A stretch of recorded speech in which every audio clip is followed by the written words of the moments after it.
There's a narrative many of us grew up believing. It was passed down by our parents, reinforced by teachers, and echoed in society. It goes something like this. Go to school, get good grades, go to college, get a safe, secure job, work hard, save money, buy a house, get out of debt, then invest in the stock market for the long term. Retire at 65. This was the formula, this was the dream, and maybe, once upon a time it worked. But let's be honest, that dream is dead, and clinging to it today is like trying to use a floppy disk in a digital world. It's not just outdated, it's dangerous. Why? Because the rules have changed, but no one told us.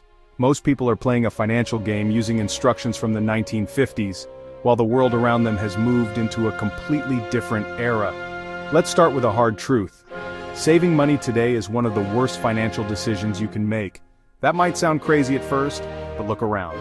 Governments around the world are printing trillions of dollars, inflating the money supply, and quietly stealing the purchasing power of every dollar you've ever earned or saved. When you save money, you're trusting that the dollar will hold its value. But how can it, when new money is being created at record speed? Inflation eats away at savings. Interest rates are at historic lows, or even negative in some countries, and taxes keep rising. So while you're working hard, saving diligently, and doing the right thing, the value of your money is melting like ice in the sun. Here's something you've probably never been told. Inside every one of us live three financial identities. 1. The poor person, full of fear, afraid to take risks, blaming others. 2. The middle-class person, looking for stability, comfort, a job, a steady paycheck. 3. The rich person, opportunity-driven, confident, focused on freedom and growth. Which one runs your life? The education system conditions us to listen to the middle-class voice. Play it safe, get good grades, find a job, buy a house, don't take risks.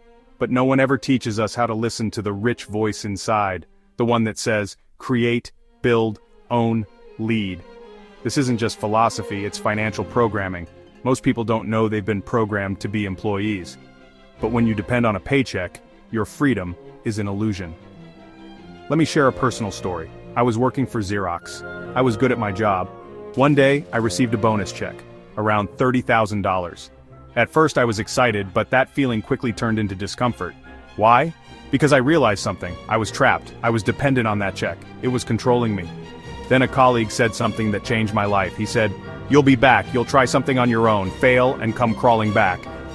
That moment flipped a switch in my brain. I told him I might fail, but I'm never coming back.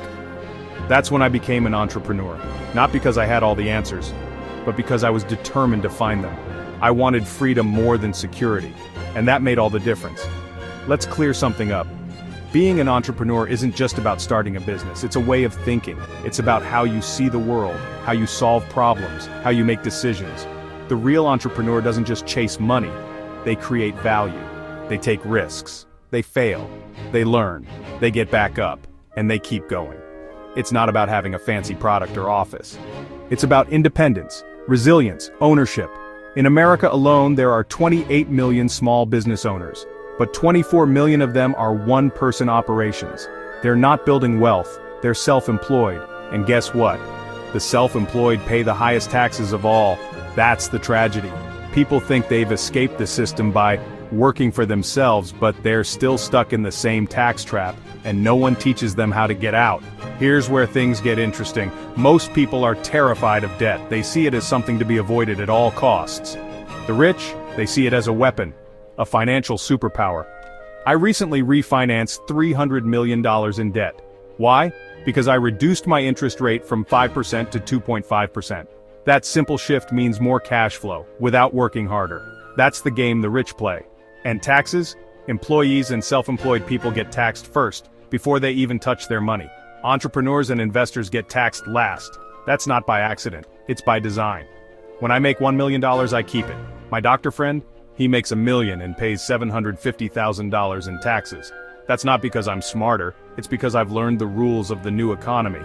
I believe in education, but the current system? It's broken beyond repair. We're teaching kids information that becomes outdated before they even graduate. Moore's Law tells us information now doubles every 18 months.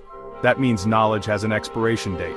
And yet students are still memorizing facts instead of learning how to think, how to solve problems, how to create wealth, or handle real-world challenges. We don't teach about money, debt, taxes, or entrepreneurship. And then we wonder why people are financially lost as adults. There's no such thing as a bad economy. There is the external economy. What's happening in the world? And then there's the internal economy. What's happening inside you? Some people lose their job and it destroys them. Others lose their job and it becomes the best thing that ever happened to them. What's the difference? Mindset. Entrepreneurs develop an internal economy so strong that no external event can break them. When times get hard, they adapt. They see opportunities others miss. They stay grounded, focused, and determined. So if you're thinking of becoming an entrepreneur, ask yourself, are you willing to fail? Are you willing to go without a paycheck? Are you willing to be misunderstood, criticized, even laughed at? Because if the answer is yes, then you're on the path to something greater than money: freedom. Freedom comes with struggle. And in that struggle, you'll find who you really are. Will you become a better person, or will you give in to fear? That's the real test. Not whether you succeed, but how you handle failure. The old game is over. Saving money won't make you rich. Working hard for someone else won't make you free. Investing blindly in the stock market won't protect you from inflation or taxes.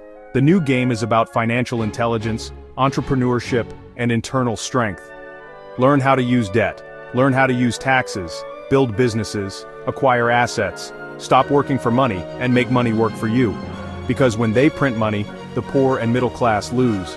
But those who understand how the system works, they win. So don't play the old game. Learn the new rules, build your own economy, and never rely on a paycheck again.